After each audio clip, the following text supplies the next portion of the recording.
გესალმებით, პირდაპირ ეთერშია ობიექტივი, მე ირმა ინაშვილი გახლავართ.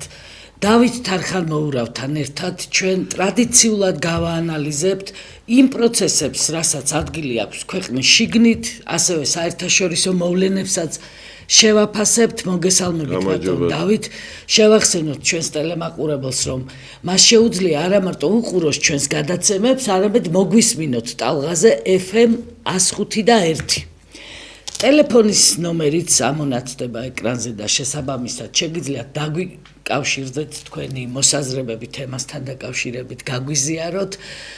მინდა ბატონ დავით და მოგვისმინოთ რადიო 105.1 ტალღაზე, FM 105.1. კი ბატონო. და დარეკოთ პირდაპირ ეთერში. ტრადიციულად აი ჩანს უკვე ნომერი. მინდა დავიწყო ჩვენი საუბარი იმ აქტით, რომელიც ამერიკის შეერთებული შტატების წარმომადგენლობითმა პალატამ მიიღო, ეს ეხება საქართველოში ჩინეთის, რუსეთის, ირანის გავლენების ფუნდამენტურ შესწავლას ამერიკის სპეცსამსახურების მხრიდან და ეს ნიშნავს იმას, რომ გამადიდებელი შუშის ქვეშ იქნება საქართველოს მოქცეული შტატების მხრიდან. აქ ჩანს ფაქტორი კონგრესმენ ჯო ვილსონის, რომელიც არის საქართველოს თემაზე მომუშავე ერთ-ერთი აქტიური კონგრესმენი. მოგეხსენება და ტელემაყურებლის ყურადღებოდ მინდა ვთქვა, რომ ამერიკაში არ არის მეგობრებო ისე, რომ 100 და 200 კონგრესმენი იყოს დაკავებული საქართველოს თემატიკით, სამხრეთ კავკასიის თემატიკით.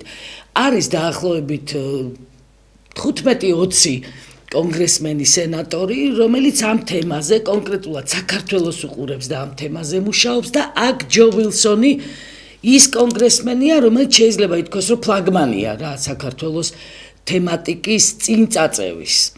ყოველ შემთხვევაში საჯაროდ ჯო ვილსონი ყველაზე აქტიურია. დაახლოებით 20-25 კონგრესმენი და სენატორია ჯამში, რომლებიც აქტიურად არიან საქართველოს თემატიკით დაკავებული. ჯო ვილსონი მათ შორის ყველაზე საჯარო გამოსვლებით გამოირჩევა. ის არ არის არა პირველად არა და მეორედ არა, ის ინიციატორია სხვადასხვა დოკუმენტებისა, აქტებისა, კანონქვემდებარე აქტების და კანონპროექტებისა, რომლებიც საქართველოს უკავშირდება. მეგობარი აქტი, ერთ-ერთი აქტი, რომელიც შეჩერდა შემდგომ ამის სრულობა, სწორედ მისი ინიციატივით იყო დარეგისტრირებული. ამას მოყვა უკვე შემდგომი აქტი, ვილსონის აქტსაც უწოდებენ ექსპერტები მას, რომელიც უკვე მიიღო წარმომადგენლობითმა პალატამ. აი ხა ეს რას ნიშნავს, მინდა რომ კიდევ ერთხელ გავაანალიზოთ ჩვენ და ფართო პლანში შევხედოთ ამას და პლუს შემდეგ უკვე საქართველოს დაუკავშიროთ, ისედაც საქართველოს ეხება ეს აქტი. რა ჩვენ თქვი? პირველი ასობით სენატორსა და კონგრესმენს შორის დაახლოებით 20-25 კაცია, ვისაც საქართველოს სერიოზულად აქტიურად აინტერესებს. მეორე, ჯო ვილსონი ამ სენატორებსა და კონგრესმენებს შორის, კონგრესმენია ჯო ვილსონი, გამოირჩევა საჯარო აქტიურობით. მესამე, ჯო ვილსონი არაერთი კანონქვემდებარე აქტის ან კანონპროექტის ავტორია საქართველოსთან მიმართებაში. მეოთხე, ჯო ვილსონმა ეხლახან წარადგინა ახალი აქტი საკანონმდებლო, რომელიც ავალდებულებს ამერიკის ხელისუფლებას და რაც თავარია პირველ რიგში სპეცსამსახურებს დააკვირდნენ, აი ესე ვთქვათ, გამადიდებელი შუშით საქართველოში მიმდინარე პროცესებს და შეიმუშაონ გეგმა ზემოქმედებისა, რომ საქართველოს ხელისუფლება და საქართველოში მიმდინარე პროცესები ზოგადად არ ეწინააღმდეგებოდეს ამერიკის ინტერესებს. აქ საუბარია რუსულ გავლენებზე, ჩინურ გავლენებზე, თურქულ გავლენებზეც, მათ შორის სპარსულ გავლენებზე, რომ საქართველოში მიმდინარე პროცესები არ იყოს წინააღმდეგობაში ამერიკის ინტერესებთან. ამერიკა თulis, რომ საქართველოს მთავრობა ამერიკის საწინააღმდეგო და ზოგადად დასავლეთის საწინააღმდეგო ინტერესებს ახორციელებს. ეს ძალიან მნიშვნელოვანი აქტია, რომელსაც შედეგები მოყვება. ჩვენ უნდა გავაცნობიეროთ კიდევ ერთხელ, რომ საქართველო ამერიკული ქვეყანაა სინამდვილეში საუბარი იმაზე, რომ არ არის ამერიკული ქვეყანა, თავის მოტყუება ყველა სახელმწიფო უწყებაში ზის ამერიკის შეერთებული შტატების წარმომადგენელი, აბსოლუტურად ყველა სახელმწიფო უწყებაში. ამერიკა დღესაც ეხმარება საქართველოს, არა მარტო ამერიკა, ამერიკაც ევროპა ფულითაც, უამრავი სხვა ბერკეტებით და საქართველოს ხშირად ცდილობს, მაგალითად თუნდაც იგივე ირანთან მიმართებაში ისეთი ქმედებების განხორციელებას, რომელიც ჩემი აზრით საქართველოს ინტერესების საწინააღმდეგოც არის და ამერიკის ინტერესებთანაც მოდის წინააღმდეგობაში. აი ამ ფონზე ეს საშიში აქტია ამ ხელისუფლებისთვის. აი ამ ფონზე ძალიან საოცარი, როგორც კი გაჟღერდა ეს ინფორმაცია, ბატონი კობახიძე გამობძანდა და ჩვენ რაღაცა სასწაული ვიხილეთ, მან მოგვიყვა რომ ერთის მხრივ ის აქებდა ივანიშვილს, მაგრამ ფაქტობრივად მან გვითხრა, რომ ყველაფერი ივანიშვილის ბრალია. აი დააკვირდით ამას. ბატონი კობახიძე აქებდა ივანიშვილს გუშინ წინ, გავაანალიზე უყურე მის გამოსვლას, ყველანაირად აქებდა ბიძინა ივანიშვილს, მაგრამ თან ამბობდა, რომ ყველა მნიშვნელოვანი გადაწყვეტილება, რომელიც კი მიღებული იყო მიღებული ივანიშვილის უბრალოდ გავლენით კი არა, ფაქტობრივად ივანიშვილის სიტყვა იყო საბოლოო და მთავარი. ის კი არა, ისეთი არაპოპულარული, მაგალითად როგორიც არის თუნდაც განათლების რეფორმა, ხო, რომელმაც მორიგჯერ შეაზიზღა ქართული ოცნება მთელ საზოგადოებას. აქაც კიო, განათლების რეფორმის თემაშიც გადამწყვეტი სიტყვა ივანიშვილმა თქვა.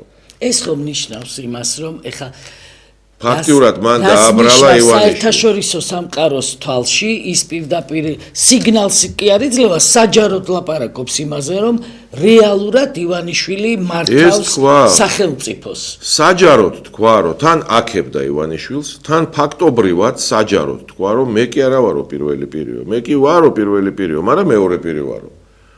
მე კი არ ვღებულობო გადაწყვეტილებებსო, მე კი ვღებულობო გადაწყვეტილებებსო, მაგრამ საბოლოო ჯამშიო ბოლო სიტყვა ივანიშვილი ამბობსო და რეალურადო თავარი მისი სიტყვა არის.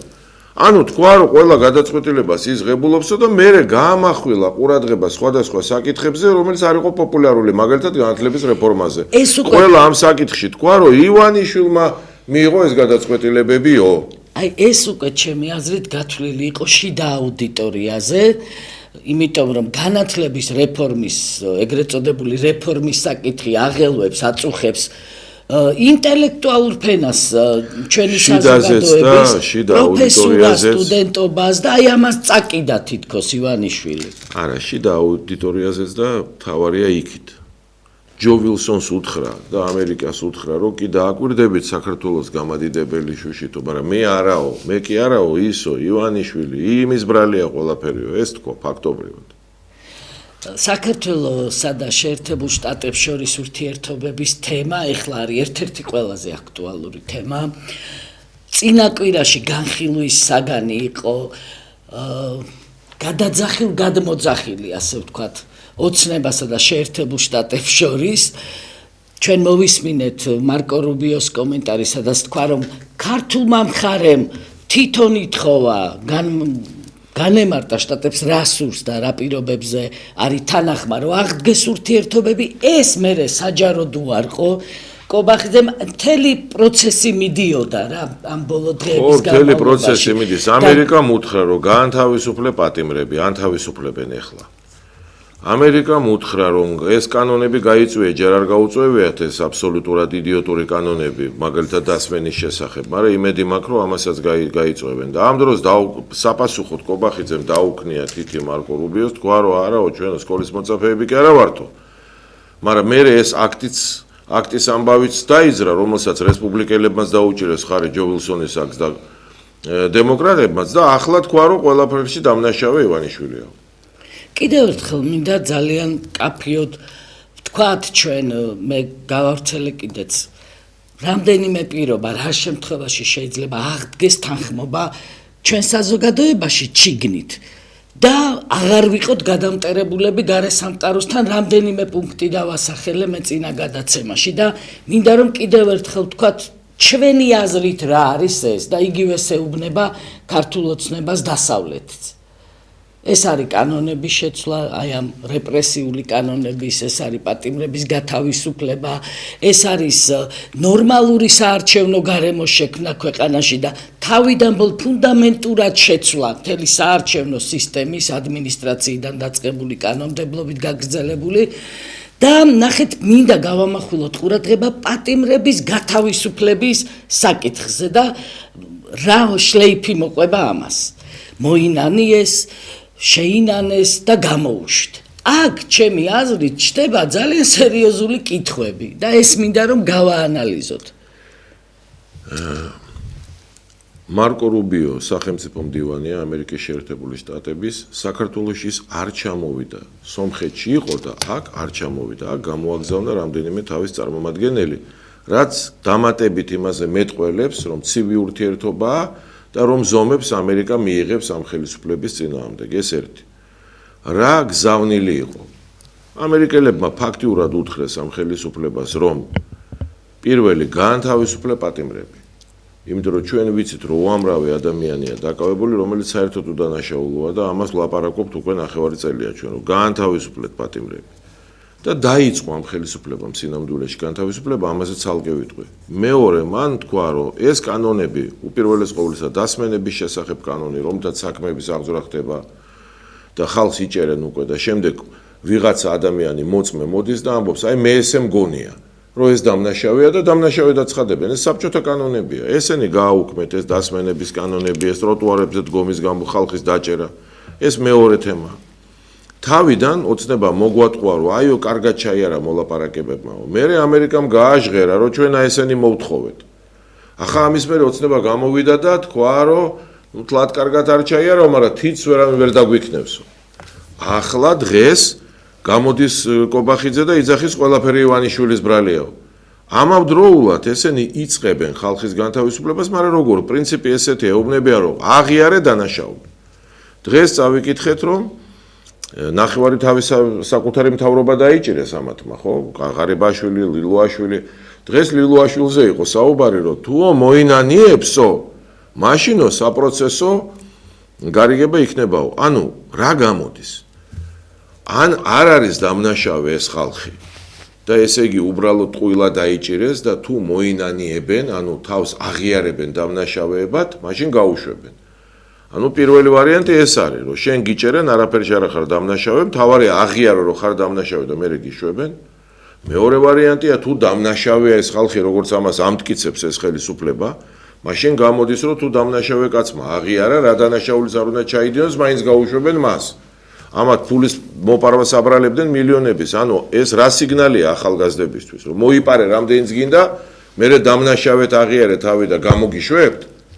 აი ესეთ აბსურდებში, აბსურდის თეატრია ეს ყველაფერი. მასკარადია კობახიძეს საერთოდ ყველგან და ყველაფერში მასკარადს აწყობს დაწყებული ფასების კომისიიდან და დამთავრებული აი ამ საქმით. აი ეს ბოლო პერიოდი და პლუს ეს ყველაფერი ბრალდება ბოლოს კიდე ბიძინა ივანიშვილს ისევ კობახიძის განცხადებით.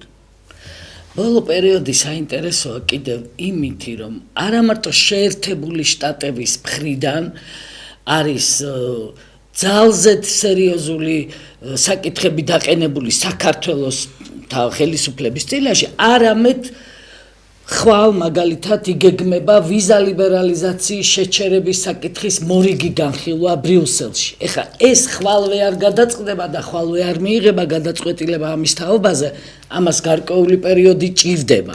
მაგრამ თავისთავად ის ფაქტი, რომ პირდაპირ უკვე ამბობს ყველა ევროსტრუქტურა, რომ შევაჩერებთ ვიზა ლიბერალიზაციას. არა, შეჩერდება, გადაწყვეტილებას მიიღებენ და შემდეგ უნდა 1-6 თვე დაახლოებით თუ არ ვცდები, რომ ძალაში შევიდეს. ნებისმიერ შემთხვევაში ეს უდიდესი დარტყმა იქნება ჩვენთვის. აი ეს ყველაფერი არის შედეგი იმ სრულიად უგუნური პოლიტიკისა, რომელსაც ატარებდა კონკრეტულად ეს თავრობა, აი ბატონი კობახიძის თავრობა ყველა მიმართულებით. და უბრალოდ ეხლა ის შეიცვალა, რომ ბატონმა კობახიძემ გითხრა, რომ აი ეს ყველაფერი კი კეთდებოდაო, მაგრამ მე კი არა ვარო დამნაშავე. ამაში აი ივანიშვილია დამნაშავე. ის იყო მთავარიო და მეო თან პირველი კაცი ვარ და თან მეორეო. თან ვიღებ გადაწყვეტილებებს და თან მე არა ბიძინა იღებსო. აი ეს არის. თუ გადავავლებთ თვალს ჩვენ აი ამ საერთაშორისო ასე რომ ვიზებს რო წაგართმევენო, ესეც ჩემი ბრალი კი არაა. იმას გაუბრაზდით. ესეც ბიზნეს გაუბრაზდითო. თუ გადავავლებთ თვალს, რადგან საერთაშორისო მოვლენებზე მაინც ვსაუბრობთ, იმიტომ რომ შეერთებული შტატები, ბრიუსელი, საქართველოს ეს თემებია, ხო ამას ვიხილავთ. სომხეთში განვითარებულ პროცესებსაც შევეხოთ ჩვენ არჩევნებს, პაშინიანის გუნდის გამარჯვებას, ასე ვთქვათ. იქ ხო ვითომ ყველაფერში რომ ვითომ არის და რა შეიძლება ჩანდეს, აი რა სურათია დღეს სამხრეთ კავკასიაში. ნუ ჯერ დავიწყოთ არჩევნებით, რომელიც ჩატარდა სომხეთში. პაშინიანის ხელისუფლებამ რადიკალური, უზარმაზარი, გრანდიოზული ცვლილებები მოუტანა სომხეთს. სომხეთმა დათმო ყარაბაღი, რომლისთვისაც 35 წელი იბრძოდნენ სომხები. სომხებმა გარდა ყარაბაღისა დათმო ყველა ის ტერიტორია, რომელიც მას დაკავებული ჰქონდა ყარაბაღისკენ მისასვლელი გზისთვის და მეტიც სომხეთმა დათმო თავის საკუთარ ტერიტორიაზეც გარკვეული პუნქტები, რომელიც ახლა აიღო აზერბაიჯანმა. ეს არის ერთ-ერთი ყველაზე დიდი რადიკალური ცვლილება. მეორე, რა თქმა უნდა, სომხები ამის წინააღმდეგ გამოვიდნენ. ჩვენ ახლა არ ვაფასებთ, კაია, ცუდია, ჩვენ ვყვებით ფაქტს. საზოგადოება სომხეთში რადიკალურად დაუპირისპირდა ამ მოვლენებს, ეს ბუნებრივია, ხო? ბუნებრივია. ახლა ისევე როგორც ჩვენ არ მოგწონს, რომ დავკარგეთ, ვთქვათ, აფხაზეთი, თუმცა აფხაზეთი ხა ჩვენი ძირძველი ნაწილია, ყარაბაღი კი ბატონო სადაო თემაა, მაგრამ სომხები ამას დაუპირისპირდნენ და პატრიარქ შიდა პატიმრობა გამოუცხადა. შიდა პატიმრობაში ყავს პატრიარქი დღესაც. სომხებიც მორწმუნე ხალხია და ბუნებრივია, ეს არ შეიძლება რომ დადებითად მიიღოს სომხურმა საზოგადოებამ. მიუხედავად ამისა, პაშინიანმა არჩევნების წინ 70 კაცი დააპატიმრა კიდე და არჩევნებში დაიწერა, ესე იგი, ცხადია რომ იმდენად ცოტა ხმა დააგროვა პაშინიანმა, რომ 50%-ის დაწერაც ვერ გაბედა. თავის თავს დაუწერა 49.8%. ვერ გაბედა რომ დაეწერა 50%. მე ახლა ჩემ შეფასებას არ გეუბნებით, სრულიად სომხური საექსპერტო საზოგადოება გარდა პაშინიანის მომხრეებისა ამბობს, რომ რა თქმა უნდა გაიმარჯვეს. აიღეს ისედაც გამოდის, რომ ახლა 51%, ნუ 50.2% აიღო ოპოზიციამ. ოღონდ იქ პატარ-პატარა პარტიებია, რომლებმაც ბარიერი ვერ გადალახეს, ესეც პაშინიანმა გააკეთა, იმათ არ დაუწერა ბარიერის გადალახვა და ახლა იმ ხმებს რო გადაინაწილებს, პაშინიანს გამოუვა, რომ 50% აიღო. თორე სინამდვილეში გამოდის, რომ 50.2% ოპოზიციამ აიღო და 49.8% აიღო პაშინიანმა. წააგო არჩევნები. მაგრამ პატარა პარტიები ვერ გადავლენ ბარიერს, აი რა სიცოცხლე აქვს და ამათი ხმები გადანაწილდება და როგორც პაშინიანმა ყველაზე მეტი რო აიღო, მას დაეწერება ბევრი, ის გადალახავს 50%-ს, ის აფორმირებს თავრობას. აი ესეთი სიცოცხლე აქვს. ანუ არჩევნები წააგო ოფიციალურადაც და არაოფიციალურადაც, მაგრამ მაინც გამარჯვებას დაიწერს. რაზე მეტყველებს ეს? და 200 კაცი დაიჭირა აი ამ დღეებში კიდე. რომ ამის წინააღმდეგობა არ მოხდეს. აი ეს არის ჩვეულებრივი მიხეილ სააკაშვილი, მარტივად რო ვთქვათ რა. თან ამას ერთოდა, აი საქართველოსთანაც რო გავავლოთ პარალელი, ამას ერთოდა კამპანია, პროპაგანდისტული კამპანია, საინფორმაციო ომი, ასე ვთქვათ, პაშინიანის გუნდის მხრიდან, რომ რუსეთი არის ჩარეული ასე აქტიურად, რუსეთი ყიდულობს ხმებს და მთელი ამბები. და პლუს ამას უკვე ექსპერტულ წრეებში დღესაც მიდის შეფასებები, რომ რუსეთმა აქაც წააგო, ანუ რა თქმა უნდა, ნუ ჯერ ერთი ეს მათი საქმეა, მაგრამ უნდა გვესმოდეს, რომ სომხეთ და საქართველოს სრულიად განსხვავებულია ამ თვალსაზრისით. მე მესმის, რომ საქართველოს ლიბერალურ თას ყველგან და ყველაფერში ეს რუსეთის ძულ და რუსეთი ეზიზღება და ხსენება არ შეიძლება რუსეთს, მაგრამ უნდა გავიგოთ, რომ სომხეთი სხვა ქვეყანაა. სომხეთის სახელმწიფოებრიობა არ არსებობდა 800 წელი. სომხეთი შედიოდა, ითვლებოდა, რომ შედის საქართველოს სამეფოში. სომეხი თავადაზნაურობა, როცა რუსეთში შევედით, სულ ყველანი რუსეთის იმპერიაში, სომხეთის თავადაზნაურობა საქართველოს სახელით იყო იქ შესული. სომხეთის მელიქი იყო დიდებული თავადი, რომელიც ერეკლეს ექვემდებარებოდა, ერეკლე მეორეს მაგალითად და ამ დროს იქ კიდე ერევნის სახანო ერქვა, აი ესე ერევანსკაია ხანსტვა, ასეთი სახელი ჰქონდა. უნდა გვესმოდეს, რომ თვითონ სახელმწიფოებრება მათ აღარ ჰქონდათ და რუსეთმა აღადგინა სწორედ. ჯერ გუბერნია, მერე უკვე საბჭოთა დროს აღდგა სომხეთის სახელმწიფო და ყველაფერი რაც მათ აქვთ დღემდე რუსეთიდან მოდის. არსებობს კავშირი რუსეთი, ბელორუსია, ყაზახეთი, სომხეთი, ამ კავშირს აქვს ფულადი ბრუნვა და ამ მთელი ფულადი ბრუნვის 0.18% საჩუქრად მიდის სომხეთთან. ეს უზარმაზარი თანხაა. დღესაც სომხეთი ამ ფულით ცხოვრობს. სომეხი ბიზნესმენების 90%-ის ბიზნესი რუსეთს უკავშირდება. დღეში 5-6-7 რეისია ყოველდღე თვითმფრინავის მარტო ერევანი მოსკოვი. აი რომ დააკვირდეთ, როგორი ინტენსივობაა. თლიანად რუსეთზე არიან თავისი ბიზნესითაც და ყველაფრით. და აი ამ პირობებში ბუნებრივია, რომ პრორუსული განწყობები აბსოლუტური უმრავლესობაა სომხეთში. და ამ დროს ეს განწყობები მარცხდება და პროამერიკული პაშინიანი იმარჯვებს. ვითომ იმარჯვებს? რაზე მეტყველებს ეს? იმაზე, რომ ამერიკა ართმევს რუსეთს, სომხეთს. აი ამაზე. იმაზე, რომ რუსეთი ამერიკამ და დასავლეთმა ყველა მხრიდან შეავიწროვა. გინდა ირანისაც გავლენა აქვს დიდი რუსეთს. ირანი დამარცხებულია. გინდა სომხეთი, რომელსაც ეხლა ართმევს. ამიტომ ვამბობ, საქართველოც ამერიკული ქვეყანაა. გავიგოთ ეს ჩვენ, რომ რუსეთი საბჭოურ სივრცეშიც და მსოფლიოშიც ყველგან დამარცხდა. დაწყებული ვენესუელაში დამარცხდა დღეს. ანუ ამერიკა ამარცხებს მას, დაამარცხა ვენესუელაში, ლიბიაში, სირიაში, ირანში, პოსტსაბჭოურ სივრცეში, სომხეთში, საქართველოში, აზერბაიჯანში, უკრაინაში, იქ 25%-ია დაახლოებით 24-25 ტერიტორიების, რომელიც რუსეთმა წაართვა უკრაინას და ერთ ადგილზე დგას, იქაც ებძვის ამერიკას, მაგრამ იქ ეძებს მოლაპარაკების გზებს და ამიტომ ითკეპნება ერთ ადგილას ეს ომი. რუსეთი პოსტსაბჭოურ სივრცეში მარცხდება და გამოჩნდა კვლავ, რომ ამერიკა არის ყველაზე ძლიერი სახელმწიფო მსოფლიოში, ეკონომიკის 1/3 მსოფლიოსი ამერიკაა.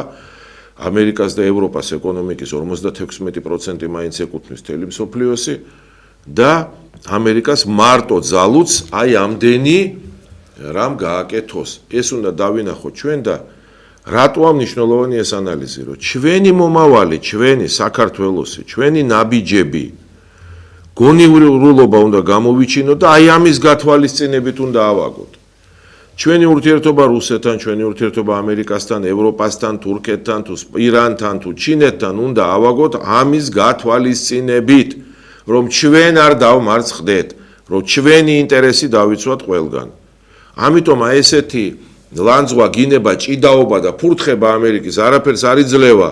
ეს კატასტროფამდე მიგვიყვანს, ჩვენ ეს უნდა გავაანალიზოთ და გონივრულად ვიმოქმედოთ.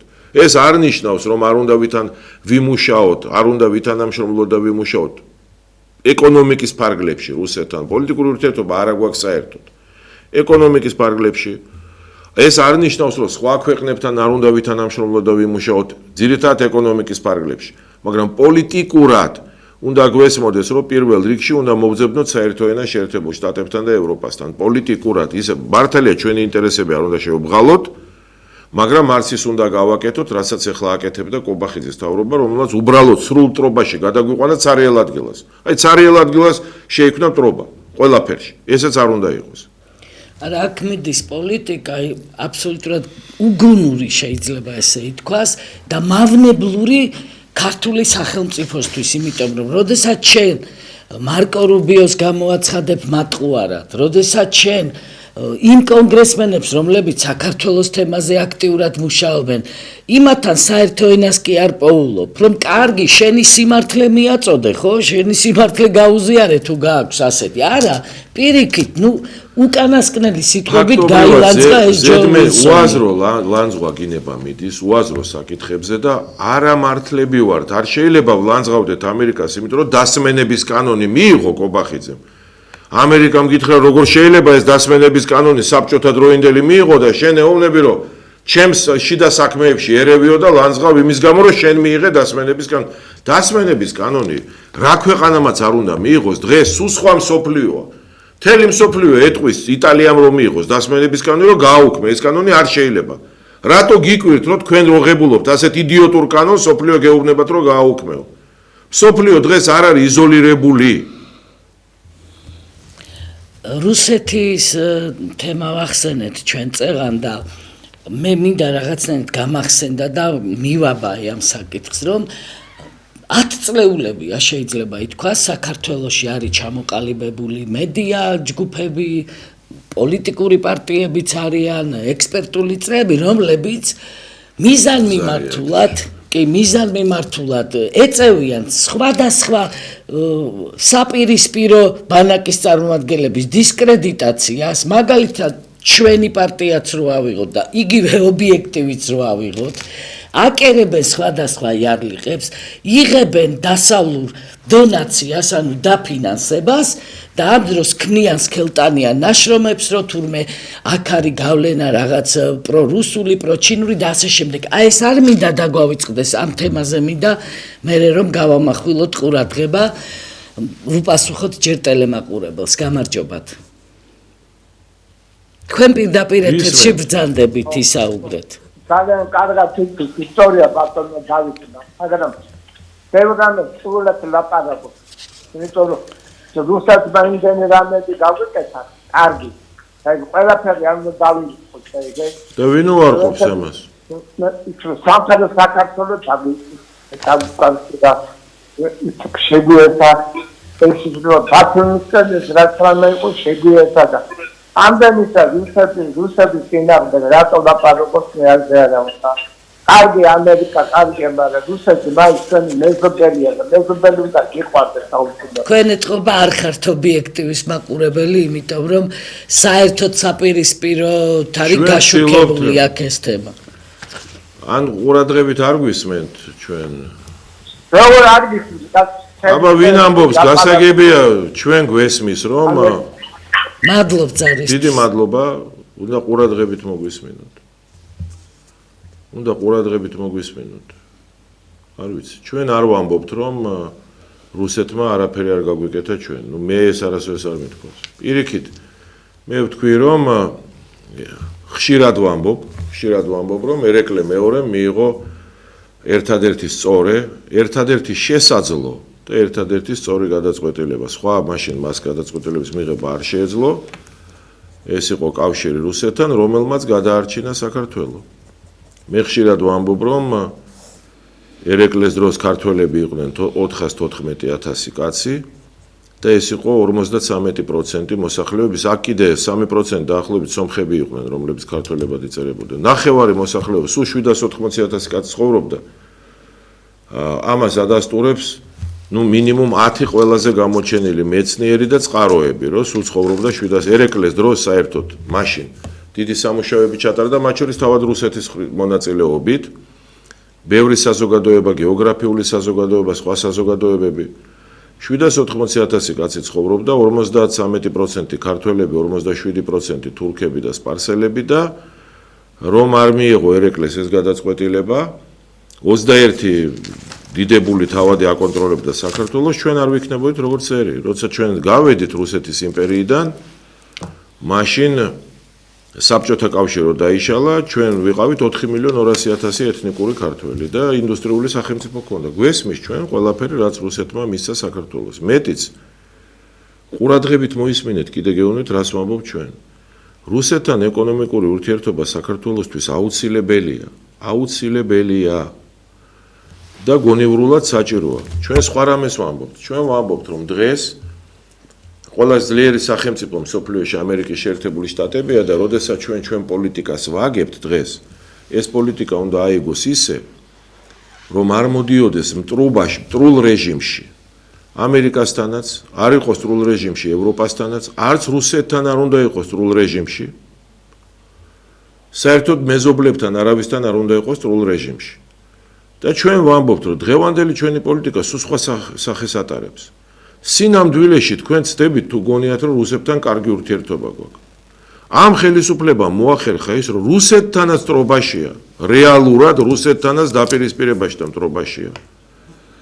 ამერიკასთანაც ტრობაშია, რაც კიდევ უფრო ცუდია ჩვენთვის. ევროპასთანაც ესენი ყველასთან ტრობაში არიან. ჩვენ გვაქვს რატომღაც კარგი ურთიერთობა მარტო თურქეთთან და მარტო სპარსეთთან. და ჩვენ ვამბობთ, რომ ეს არის სისულელე სიგიჟე, ეს დაღუპავს ქვეყანას, არ შეიძლება მტრობა მთელ სოფლიოსთან. და ეს პოლიტიკა უნდა შეიცვალოს. ასე რომ ყურადღებით მოისმინეთ, რას ვამბობთ. კიდე ერთი ზარია და გიპასუხებთ. კი ბატონო. გისმენთ, გამარჯობათ. გამარჯობათ. ისაუბრეთ.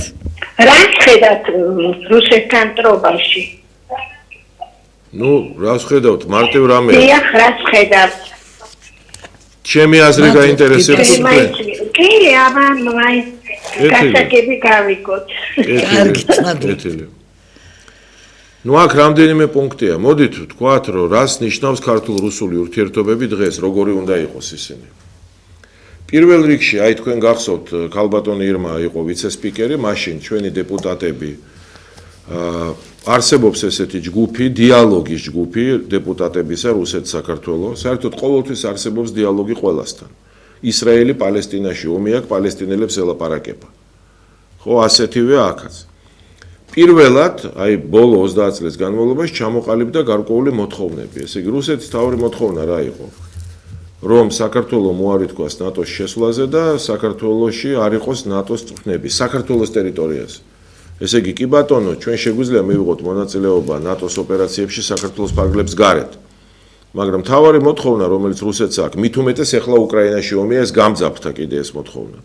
ნატოს წვრთნები არ უნდა იყოს საქართველოში, არ უნდა იყოს აქ უცხოელი სამხედროების ბაზები, არ უნდა იყვნენ აქ უცხოელი სამხედროები და საქართველოს ფარგლებს გარეთ კი ბატონო, ეს არის მთავარი მოთხოვნა, რომელიც აქვს რუსეთს. მაგალითად, ნატოს წვრთნები ახლა 2 თვის წინაც იყო საქართველოში. რუსეთ-უკრაინის ომი მიდის და ჩვენ 2 თვის წინაც მართალია ახლა იქ არ ჩავიდა ჩვენი თავდაცვის მინისტრი, არ გამოჩნდა ღიად, მაგრამ წვრთნები ახლაც იყო. ეს ერთი, ანუ სამხედრო ოპერაციები. სამხედრო ოპერაციებში მონაწილეობა, რომელსაც რუსეთი განსაკუთრებულად ტკივნეულად განიცდის და თulis რომ ეს მის წინააღმდეგ მიმართული აქციებია, მაშინ როცა ომია, თქვათ უკრაინა რუსეთს შორის. ჩვენ რა გვინდა ეს? რატო ვეჩრებით ამ ამბავში? აი მაგალითად ეს ერთი თემაა. ეს არის მტრული ნაბიჯი მათ წინააღმდეგ. თქვათ. გარდა ამისა, არსებობს მთელი რიგი საკითხებისა, სადაც ჩვენ აზერბაიჯანთან, სომხეთთან, ირანთან თუ თურქეთთან ვეწევით ისეთ საქმიანობას, რომელიც ჩვენ უნდა ვაწარმოებდეთ ამ ქვეყნებთან აუცილებლად რაღაცა პოლიტიკას, რომელიც ჩვენი სასარგებლოა. მაგრამ ეს პოლიტიკა ისეთი უნდა იყოს, რომ მტრული არ იყოს არც რუსეთისთვის, აქ ბალანსია დასაჭერი არც ამერიკელებისთვის და არც მაგალითად ევროპელებისთვის. და ესეთი საქმიანობა არის. შეგვიძლია ეს დეტალურად მოვყვეთ, მაგრამ არ ვფიქრობ, მე რომ ეხა ტელეეთერში ღირდეს ამაზე საუბარი.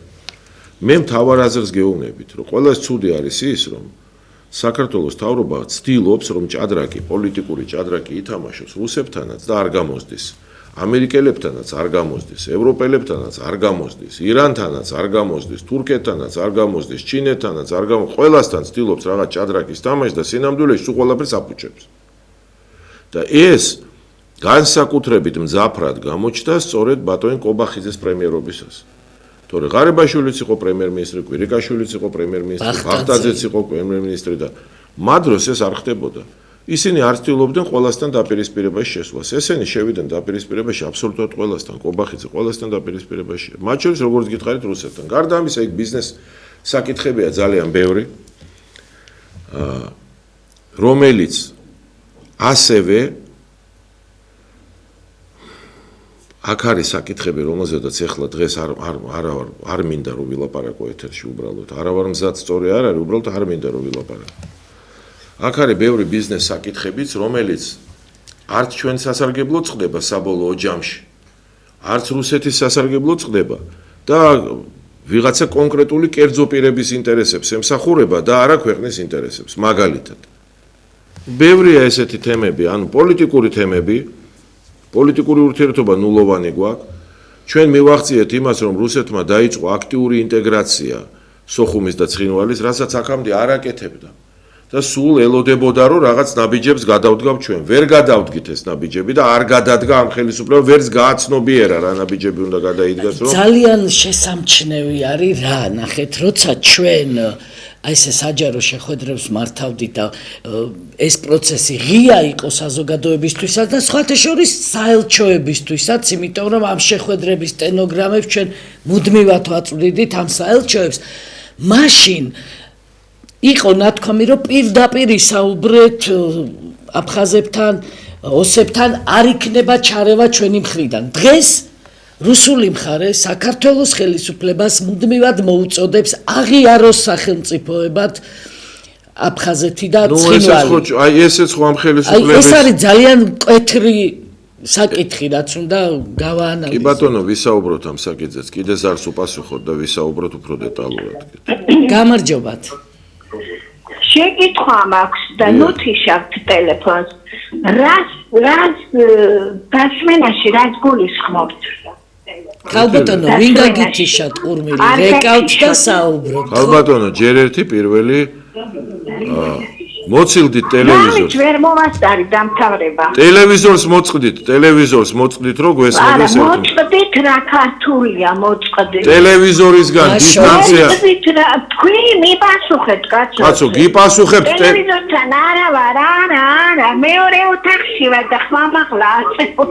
ქალბატონო, ეკო ისმის და ხმა უნდა დაუწიოთ და ტელევიზორს დაშორდეთ. დიდი პატივისცემით გთხოვთ ამას. ეხლა გვისმენთ ქალბატონო. გვისმენთ ხო? კეთილი.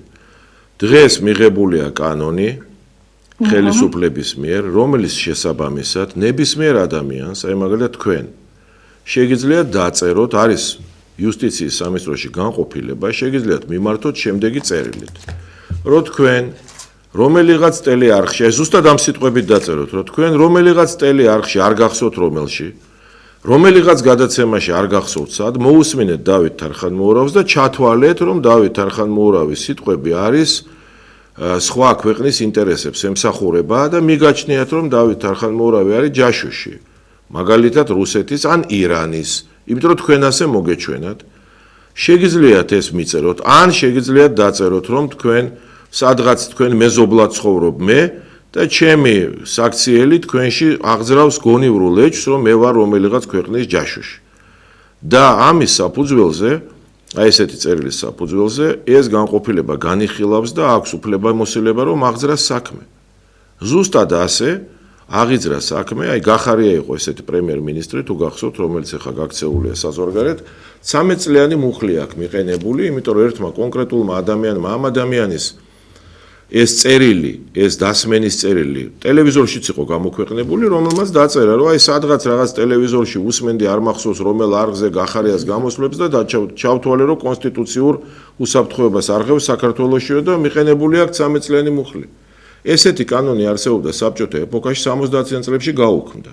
საბჭოთა კავშირშიც გაუქმდა. დღეს ამოქმედებულია საქართველოში. გაგეცით ამ მომწორავი პასუხი? გესმით ქალბატონო ჩვენი ხმა? ჩვენ არ გაგვითიში ხართ ფაქტია. ნუ ჩვენ არ გაგვითიში ხართ. შევეცადეთ რომ ამომწურავი პასუხი გაგვეცა. ასეთი კანონი დღეს მოქმედებს საქართველოში. ნებისმიერ ადამიანს შეუძლია ნებისმიერი ამას ქვია ცრუ დასმენა. დანოსი, საბჭოთა დროს ერქვა ცრუ დანოსი, დაწერეთ ესეთი ქაღალდი და განიხილავენ და შეიძლება აღძრან საქმე და თუ სამი კაცი დაწერს, საერთოდ დაგვიჭერენ. ამ დასმენების დამსმენებს შეუძლია მიმართოს. კიდე ზარია შეიძლება იგივე კიდე იყო, კიდე გაიქიშე და ხომ მაინტერესებს. ქალბატონო, თქვენ პირველი კითხვაზე პასუხი მიიღეთ? დიახ. გაიგეთ რა არის დასმენების კანონი? კი ბატონო, კი. ძალიან კარგი. ეხლა მაინტერესებს ევროპაში შესვლა სულს ჩვენი ქვეყნის ახალგაზრდობის უდიდეს ნაწილს და არაფერი. რატო? იმიტომ რომ არ ეცმით. არა. მაშინ თქვენი საუბრეთ და მე ჩვენ. მაშინ თქვენ ისაუბრეთ და მე ჩვენ ვისაუბრებ. ჯერ მოგისმენთ. კაით ახლა. ჯერ გისმენთ და მე გაგზავნებთ პასუხს, კაცო. ისაუბრეთ. რატომ ეჩხუბებით, ხალბატონო? ისაუბრეთ თქვენ და მე ჩვენც ჩვენ ვისაუბრეთ. თქვენ ახლა რატო გვიბრაზდებით? ჩხუბობთ, თქვენ როდის ჩხუბობთ? არა, ნუ როგორ ხალბატონო ახლა რატო და ჩვენც ხო გვაქვს უფლება ჩვენი აზრი, იმიტომ რომ ბევრი ფული მოდის და ტექნოლოგია იქიდან, აი მაგიტომ, მაგალითად. კი, აბა იმიტომ გეკითხებით. ხო და ჩვენც გაგეცით პასუხი რა არის, გაუგებარი. თქვენს გარშემო თქვენს გარშემო მომისმინეთ თუ შეიძლება თქვენ გარშემო არ ცხოვრობს ხალხი რომელსაც ოჯახის წევრები ყავს ევროპაში უკვე მუშაობენ იქ მარტო 2025-26 წლებში 1400-მდე ახალგაზრდა წავიდა სასწავლებლად იქ სამკურნალოდ დადის ხალხი თქვენი გადმოსახედიდან საუბრობთ და ძალიან დიდ ნაწილს თქვენი არ ესე იგი დღე და საათი არ გავა ოცნებაზე არ ილაპარაკოთ. თურმე ეს გაწუხებთ. თქვენ რომელ რაიონში მუშაობთ კოორდინატორად, ოცნების კოორდინატორად? საოცრება. თქვენ ხალხი კი არ გადარდებთ და გაწუხებთ ის ადამიანები კი არა, რომლებიც უკვე წავიდნენ იქ მუშაობენ, ცხოვრობენ. არა, რა შვეშია, მარტო ეს ხო არ არის, აქ მე მგონი ადამიანების სოფლიო ინტეგრირებულია, მოგწონს ეს ჩვენ თუ არ მოგწონს. და ინტეგრაცია მიმდინარეობს. ჩვენ ვართ მომხრე რომ საქართველო გახდეს კავკასიის შვეიცარია. ეს არის ლოზუნგი, რომელსაც ჩვენ 15 წელია ვაჟღერებთ. და გვინდა რომ საქართველო იყოს კავკასიის შვეიცარია. რას იძლევა დღეს ევროპა? საერთოდ ყველგან იქ უნდა ვიყოთ, სადაც მეტი შემოსავალი, მეტი ფული, მეტი სიმდიდრე და მეტი ტექნოლოგია მოვა საქართველოსთვის. იგივე პოლონეთი, ან საბერძნეთი, ან ჩეხეთი, ან სლოვენია, ან სლოვაკეთი, ან უნგრეთი, რომლებიც აღმოჩნდნენ ევროპაში, ეთყობა თქვენ საერთოდ არ გესმით, როგორაა მოწყობილი დღეს ევროპის ბიუჯეტი. დღეს ევროპა ეხმარება უფრო ჩამორჩენილ ქვეყნებს ფულით. ესე იგი, ფული, რომელიც შეაქვს ევროპის საერთო ბიუჯეტში გერმანიას, საფრანგეთს, ძლიერ ქვეყნებს, იტალიას გადანაწილება ხდება ამ ფულის და ყველაზე გაჭირვებული ქვეყნები უბრალოდ ფაქტიურად საჩუქრადღებულობენ ფულს. ან სესხად, რომელსაც მე როგორც წესი არ აბრუნებენ. ასე საბერძნეთი ნელ-ნელა დადგა ფეხზე, წამოიწია, ასე წამოიწია ფეხზე პოლონეთმა, სლოვენიამ, ჩეხეთმა. ჩვენ ამ შანსს კარგავთ. სულ გაჭირვებაში ვართ. და კარგი იქნება თუ ჩვენც რაღაცნაირად ამ ტექნოლოგიებს და ამ ფულს გვაზიარებენ. ეს არ ნიშნავს იმას, რომ ჩვენ უნდა დავთმოთ ჩვენი სუვერენიტეტი. მაგალითად, პოლონეთი არ თმობს თავის სუვერენიტეტს. აი, დიდ სიცრუეში იმყოფებით ხალბატონო თქვენ და ძალიან ბევრი. აი, ავიღოთ პოლონეთი. ყველაზე დამოუკიდებელ პოლიტიკას ევროპაში აწარმოებს პოლონეთი. არც LGBT-ა პოლონეთში კატეგორიულად არ არის. არც რაიმე ეროვნული ინტერესების შებღალვა ხდება პოლონეთში. არც პოლონური ენა გამქრალა, პირიქით, პოლონელები პოლონურ ენას აწვევიან, პოლონურ ტრადიციებს. არ არის თქო ვიმეორებ LGBT, არანაირად არ აძლევენ საშუალებას ევროკავშირს, რომ მართულები იყვნენ, თუ ეს მათ ინტერესებს ეწინააღმდეგება. ამავდროულად დღე და ღამე არ ლანძღავენ ევროკავშირს, ღებულობენ იქიდან ფულს, ტექნოლოგიებს. მე სულ ვამბობ, საქართველო უნდა იყოს კავკასიური შვეიცარია, კავკასიის შვეიცარია და თუნდაც იგივე პოლონეთთან ხო შეგვიძლია მაგალითის აღება. ჩვენ ახლა სულ სხვა რაღაცას ვაკეთებთ. ქართული ოცნება ჯერ დღე და ღამე გვჭამდა რომ ევროპა მინდა. ახლა იძახის არ მინდა და მე გეუბნებით, აი ცოტა ხანში კიდე ერთი კვირა გავა, სულ ილაპარაკებს რომ ევროპა უნდა. და თქვენც ქალბატონო, არ ვიცი შეიძლება კოორდინატორი ხართ თუ ვინ, თქვენც როგორც კი ქართული ოცნება ერთ კვირაში დაიწყებს ლაპარაკს რომ ევროპა უნდა, თქვენც დაიწყებთ რომ ევროპა გინდათ.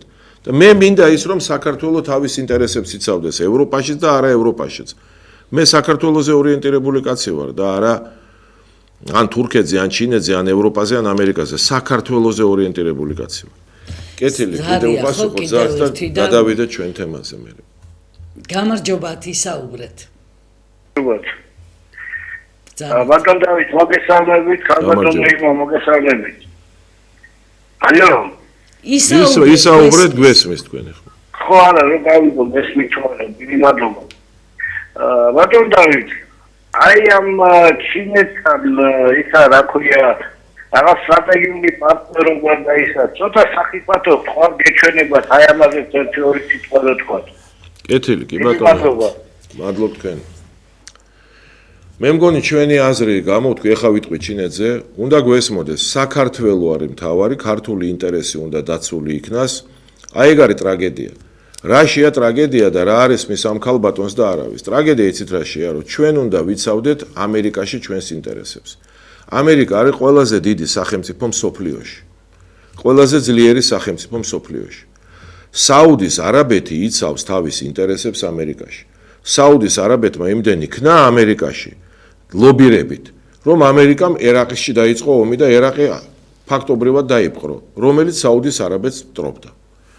პალესტინაც და ისრაელიც მუშაობენ ამერიკის შეერთებულ შტატებში და თავისი ინტერესების ლობირებას ეწევიან. რუსეთი ეწევა საკუთარი ინტერესების ლობირებას ამერიკაში და არ გაგიკვირდეთ, ირანიც კი ეწევა ამერიკაში თავის ინტერესების ლობირებას. საქართველო კი არ ეწევა თავის ინტერესების ლობირებას ამერიკაში. საქართველოში არის ხალხი, რომელიც ამერიკის ინტერესებს ლობირებს საქართველოში. ანუ ჩვენთან არის ხალხი, აი მაგალითად იგივე ეს სააკაშვილის ირგვლივ ხალხი, რომელიც ამერიკის ინტერესებისთვის იბრძვიან საქართველოში და არა საქართველოს ინტერესებისთვის ამერიკაში. ანალოგიურად ჩვენ უნდა ვიბრძოდეთ ჩვენი ინტერესებისთვის რუსეთში. ამას რო ვაკეთებდეთ სოხუმის და ცხინვალის საკითხი სულ სხვანაირად იდგებოდა, მაგრამ ჩვენ არ ვიბრძვით ჩვენი ინტერესებისთვის რუსეთში. ჩვენთან არის ხალხი, ვინც რუსეთის ინტერესებისთვის იბრძვის საქართველოში. აი ამ ქალბატონს რო დარეკა ეს არ ესმის. ჩვენ უნდა ვიბრძოდეთ ჩვენი ინტერესებისთვის ევროპაშიც, თურქეთშიც და წარმოიდგინეთ ჩინეთშიც აუცილებლად, ირანშიც და ყველგან. მაგრამ პირიქით ვაკეთებ ჩვენ იმათი ინტერესებისთვის ვიბრძვით აქ და არა ჩვენი ინტერესებისთვის იქ. და ეს არის ჩვენი პოზიცია, ეს ერთი. რაც შეეხება ამ საკითხს. ეხა რაც შეეხება ჩინეთს. ჩვენ მაინც უნდა გვესმოდეს, რომ ჩინეთი ფულადი თვალსაზრისით მეორე ეკონომიკაა მსოფლიოში, თუ ევროკავშირს გაერთიანებულად არ შევხედავთ, ცალ-ცალკე ნაწილებად შევხედავთ, მეორე ეკონომიკაა. და ამიტომ ჩინეთთან ურთიერთობა ჩვენთვის აუცილებელია და მნიშვნელოვანია. სახიფათო ნებისმიერი ურთიერთობაა ყველასთან, მაგრამ დავინახოთ, რომ გერმანია არ ამბობს უარს ჩინეთთან ურთიერთობაზე, პირიქით. არც შეერთებული არც ამერიკა ამბობს ჩინეთთან ურთიერთობაზე. კი, იქ ძალიან ბევრი დაპირისპირებებია და სხვათა შორის ვიტყვით ახლა ამ დაპირისპირებებზეც, მაგრამ ამერიკა ჩინეთს შორის პირველი დაპირისპირება ეს ტაივანია, ტერიტორიული საკითხია. მეორე დაპირისპირება ტექნოლოგიურია. ამერიკა სურს, რომ ჩინეთი ძალიან სწრაფად მიდის ტექნოლოგიურად წინ და ამერიკას არ უნდა, რომ ჩინეთი იყოს მასზე კონკურენტი მისი და მას აჯობოს. პირდაპირი გაგებით ტექნოლოგიური ომი მიდის. ყველაზე ტექნოლოგიური ქვეყანა იყო იაპონია, ამერიკას მიაქვს იაპონიიდან ტექნოლოგიები და არ აძლევს საშუალებას ყველანაირად, რომ ამერიკისთვის თავარი რომ ის იყოს პირველ ადგილზე. ეს ძალიან ხისტად, კაცრად და ცუდად ჟღერს, მაგრამ ეს რეალობაა. ამერიკა ცუდად იბრძვის თავისი ინტერესებისთვის ნებისმიერი გზებით. ებრძვის ჩინეთსაც, რომ ჩინეთმა ტექნოლოგიურად არ აჯობოს. ამავდროულად მიუხედავად იმისა, რომ სავაჭრო ომი, ტექნოლოგიური ომი, იქ ტერიტორიული ძალიან მჭიდროდ თანამშრომლობს ამერიკაც ჩინეთთან, თანამშრომლობს ჩინეთთან, გერმანია, საფრანგეთი, წარმოებების, აი წარმოიდგინეთ, რომ ჩინეთი დღეს ყველაზე დიდი წარმოებელი ქარხანაა პლანეტაზე. წარმოებების უდიდესი ნაწილი გერმანული, ფრანგული, იტალიური, ამერიკული, სამხრეთ კორეა არის ჩინეთში. წარმოებების უდიდესი ნაწილი, მათ შორის ეხლა იაპონური წარმოებებით ჩნდება ჩინეთში. ასე რომ არავინ არ ამბობს ურთიერთობაზე უარს, ებრძვიან, მაგრამ თან მჭიდრო ურთიერთობა აქვთ. ჩვენც ასე უნდა ვიყოთ, ჩვენ შეგვიძლია ტექნოლოგიურად ბევრი რამ წამოვიღოთ იქიდან.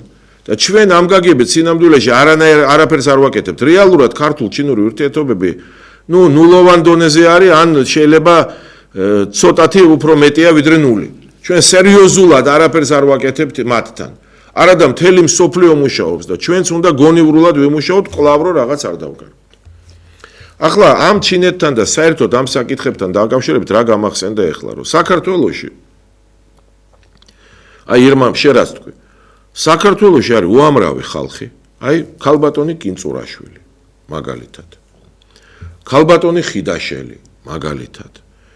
და ბევრი სხვა, რომლებიც გიორგი კანდელაკი და ბევრი სხვა, რომლებიც მთელი 10 წლეულების განმავლობაში ფულს შოულობენ ტყუილებით, ცილის წამებებით და მე ასე შევაფასებდი ცრუ დასმენების წერით. ესენი მუდმივად წერენ, მაგალითად ობიექტივზე, მაგალითად პატრიოტთა ალიანსზე, ტყუილებს, აი ცრუ ბრალდებებს, ცრუ დასმენებს, ცრუ დანოსებს.